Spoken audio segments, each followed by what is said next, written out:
हाय, hello, नमस्ते, good morning सगळ्यांना. मी सीमा स्वागत करते माझ्या यूट्यूबच्या चॅनलमध्ये.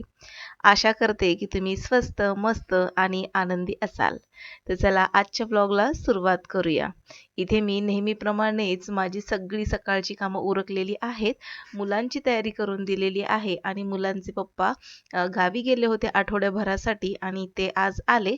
तर त्यांनी काय काय आणलं तर भरपूर असं वजन दिसते त्यांच्या हातामध्ये आणि मुलाच्या हातामध्ये त्यांनी एक पिशवी ठेवली. मुलगा खुश होऊन आतमध्ये निघून गेला. तर आता इथे मला भरपूर सगळं आवरायचं आहे. तर मी मॉर्निंग वॉकला जाऊन आले आणि नंतर माझी अंघोळ वगैरे करून इथे आता त्यांना नाश्ता देते. तर त्यांची पण अंघोळ झाली होती आणि मग इथे त्यांना नाश्ता देते. तर काय आहे साधारणपणे मटकीची भाजी, गरमागरम चपाती आणि ब्लॅक टी. तर हा साधा सिंपल असा नाश्ता. तर इथं माझं सगळं आवरून झाल्यानंतर माझे मिस्टर मला म्हणाले, की या ज्या गोणीमध्ये आहेत ना, थोडंसं धान्य मुलांसाठी खाऊ आणि भाजी जी आहे ती एका पिशवीमध्ये ठेवलेली आहे. तर ती पहिली काढून ठेव बाजूला. कारण की कसं आहे रात्रभर त्या भाज्या पिशवीमध्ये बंद होत्या आणि खराब होण्याची शक्यता जास्त असते. म्हणून मग आता ह्या सगळ्या भाज्या मी काढते आणि मी तुम्हाला दाखवते, की काय काय गावावरून आणलंय त्यांनी. तर ही जी पिशवी आहे तर यामध्ये ना मिठाईचे 2 बॉक्स निघाले. तर ते बघूया आपण नंतर यामध्ये काय आहे ते. आणखीन काहीतरी म्हणजे या पिशवीमध्ये ना बेसन पीठ निघालेलं आहे. तर घरच्या डाळीचं दळलेलं हे बेसन पीठ आईंनी दिलेलं आहे म्हणजे माझ्या सासूने. आणि सोबतच मुलांना खाण्यासाठी थोडासा शेव चिवडा दिलेला आहे आणि इथे बारीक बुंदी दिलेली आहे. तर या बुंदीचे रेडीमेड बुंदीचे लाडू बनवतात ना, तर ती बुंदी आहे ही. आणि हा आहे रेडीमेड मसाला. कारण की माझा जो वर्षभराचा साठवणुकीचा जो मसाला आहे ना, तो संपत चालला होता. त्यामुळे मी आईंना म्हटलं होतं, की मला थोडासा मसाला हवा आहे. पण घरातला देखील मसाला त्यांच्या इकडचा संपला होता. मग त्यांनी थोडासा जेवढा शिल्लक होता तो मला दिला आणि आणखीन रेडीमेड मसाला यांनी 1 किलो आणलेला आहे. आणि या पिशवीमध्ये आहेत भाज्या. तर कसं आहे ना, बाजार भरला होता गावचा आदल्या दिवशी आणि मग ताज्या-ताज्या अशा भाज्या बाजारातून आणलेले आहेत. तर गावचा बाजार बघायला मस्त मजा येते.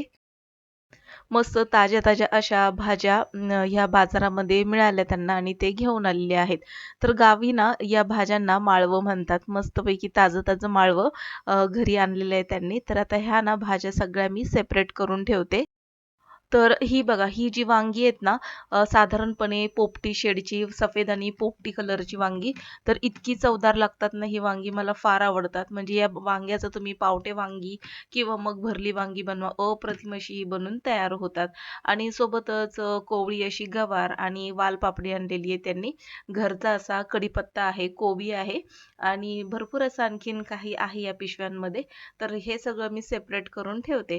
तर माझं सासर जे आहे ते कोल्हापूर आहे. तर कोणी इथे कोल्हापूरचं आहे का व्हिडिओ बघणारं जर असेल तर मला कमेंटमध्ये नक्की सांगा. आणि ह्या ज्या गोणीमध्ये आहे ना, तर आमची घरातली घरगुती अशी ज्वारी आहे. आणखीन या पिशवीमध्ये काय आहे तर ते देखील आपण बघणार आहोत. तर आता ही पिशवी उघडून घेते आणि यामध्ये काय आहे ते बघूया. तर यामध्ये ना थोडासा मला असं वाटतं की मसाला असावा. कारण की आई मला म्हणाल्या होत्या की थोडासा घरामध्ये जो मसाला आहे तो देखील देते म्हणून. तर हा घरगुती मसाला आहे आणि रेडीमेड जे पाकीट आहे ते 1 किलो मसाल्याचं आहे. काय माहिती यावेळेस ना घरगुती जो साठवणुकीचा मसाला जो आहे तो दिवाळी यायच्या आधीच संपायला सुरुवात झाली होती आणि आणखीन थंडी पण पडली नव्हती.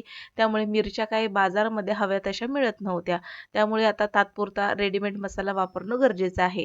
आणि ही सगळ्यात छोटी निळी पिशवी आहे ना, तर त्यामध्ये घरचे असे उडीद दिलेले आहेत. जवळपास अर्धा ते पाऊण किलो इतके उडीद असतील. कारण की अख्खे उडीद शक्यतो आम्ही अ, उडदाचं जे कढण करतो ना, तर तसं त्या पद्धतीचं आम्ही करण्यासाठी आईंनी ते थोडेसे उडीद दिलेले आहेत. आणि ह्या ज्या गोणीमध्ये घरची ज्वारी आहे, तर घरचे जे शाळू असतात ना, तर ते आहे. आता ह्या गोणीला मी पुन्हा व्यवस्थित टाईट असं बांधून ठेवते. कारण की कसं आहे इकडचं कल्याणचं आणि मुंबईचं वातावरण जर म्हटलं की थोडं जरी बाहेरचा ओलावा किंवा हवा जर लागली की धान्य लगेच खराब व्हायला सुरुवात होते. म्हणून मी काय करते पुन्हा ही गोणी परत बांधून ठेवणार आहे. आता बरेच दिवस झालं माझं गावी काही जाणं झालेलं नाहीये. कारण की कसं आहे दोघंही मुलांच्या शाळा आणि कॉलेजच्या सुट्ट्या अजिबातच मॅच होत नाहीत आणि मोठ्या मुलाची परीक्षा जेव्हा येते तेव्हा लहान मुलांची परीक्षा झालेली असते. त्यामुळे ना वेळच असा काही मिळत नाहीये जायला. पण ज्यावेळेस मी जाईल ना गावी तर तुम्हाला मी माझं गाव आणि गावचं घर नक्की दाखवेन. तर हा ना शेवचिवडा आहे तर साधारणपणे तिखट आणि गोड आहे. तर आता हे जे बॉक्स आहे तर ह्या बॉक्समध्ये ना मिठाई आहे. तर हे ओपन करून बघते कोणती मिठाई आहे. तर यामध्ये आहे 2 प्रकारचे पेढे, कंदी पेढे आहेत आणि मलाई पेढा आहे आणि दुसऱ्या बॉक्समध्ये पण उघडून बघते. तर यामध्ये ना बर्फ्या आहेत. 2 ते 3 प्रकारच्या बर्फ्या आहेत. तर हे मुलांसाठी त्यांनी आणलेलं आहे. तर आता हे मी बाजूला ठेवते. गावावरून हे जर येणार म्हटले ना, मुलं इतके खुश होतात कारण की त्यांचे पप्पा काही ना काही आणत असतात किंवा मग आमच्या आई जरी आल्या ना गावावरून सासूबाई, तर त्या देखील काही ना काही आणत असतात. त्यामुळे गावावरून जे कोणी येतात, तर त्यांची मज्जाच वेगळी असते आणि आम्ही जरी गावी गेलो ना, तर फार आम्हाला बरं वाटतं. म्हणजे तिकडचं वातावरण, तिकडची बोलीभाषा, खाणं-पिणं सगळंच वेगळं पडतं आणि थोडासा चेंज देखील वाटतो आपल्याला. कारण की कसं आहे, रोजचं रोज तेच-तेच डेली रूटीन आणि त्याच्यामधून कधी-कधी वैताग आलाय देखील होतं. तर आता ह्या ज्या भाज्या आहे, जे माळवं जे आहे ना, तर ते मी आता जितकं फ्रिजमध्ये ठेवता येईल, ते ठेवून देणार आहे. आणि आता हा जो रेडीमेड मसाला आहे, तर तो मसाला कसा आहे हे मला चेक करून बघायचंय. तर मला असं सांगितलं होतं, की वारणा बाजार आहे कोल्हापूरला आणि आमच्या गावी पेठ वडगाव आमचं मिंचे सावर्डे आमचं गाव आहे आणि या गावामध्ये एक वारणा बाजार आहे. तिथं आमचे काही पाहुणे आहेत आणि ते तिथे काम करतात. तर त्या म्हणाल्या होत्या की ज्यावेळेस घरातला मसाला संपतो, तर आम्ही हा नेतो कारण की चवीला पण छान आहे. तर म्हटलं चला एकदा आपण वापरून बघूया. आवडला तर तात्पुरतं असं काही इमर्जन्सी असेल, तर त्यावेळेस घ्यायला काही हरकत नाही. तर इथे ना मी त्या मसाल्यामध्ये वांगी पावट्याची रस्सा भाजी बनवून घेणार आहे. तर मस्तपैकी कढईमध्ये तेल तापवून घेतलं आणि ठेचलेला जिरं, लसूण, कढीपत्ता मी तेलामध्ये परतून घेतला.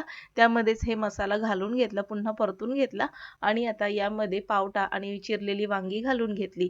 छान अशी परतून घ्यायची आणि आपल्याला हवं तेवढं पाणी घालायचं आणि यामध्ये थोडंसं शेंगदाण्याचं कूट घालायचं. मस्तपैकी सरसरीत असा रस्सा करायचा. जास्त पातळही करायचा नाही आणि हा रस्सा ना गरमागरम भात, भाकरी, चपाती यासोबत अप्रतिम असा लागतो. तर आता या आमटीच्या कलरवरून तुम्हाला समजलंच असेल, की खूप छान असा कलर आलाय, पण चवीला देखील तितका छान झाला पाहिजे. तर इथे ना मी पटकन स्वयंपाक वगैरे करून घेणार आहे, कारण की सकाळी मुलं शाळेत, कॉलेजला गेली होती, त्यामुळे भाजी आणि चपाती सकाळची तयारच आहे. आता थोडासा भात आणि आमटी इथे तयार करून घेतलेली आहे. जेवण करून घेणार आहोत आणि संध्याकाळी 4 ते 6 क्लास देखील आहे आणि हा माझा क्लास भरलेला आहे. तर बघा इवली-इवलीशी मुलं कशी मस्तपैकी अभ्यास करतायत ही. तर चला भेटू पुन्हा नवीन एका व्लॉगमध्ये. तोपर्यंत बाय.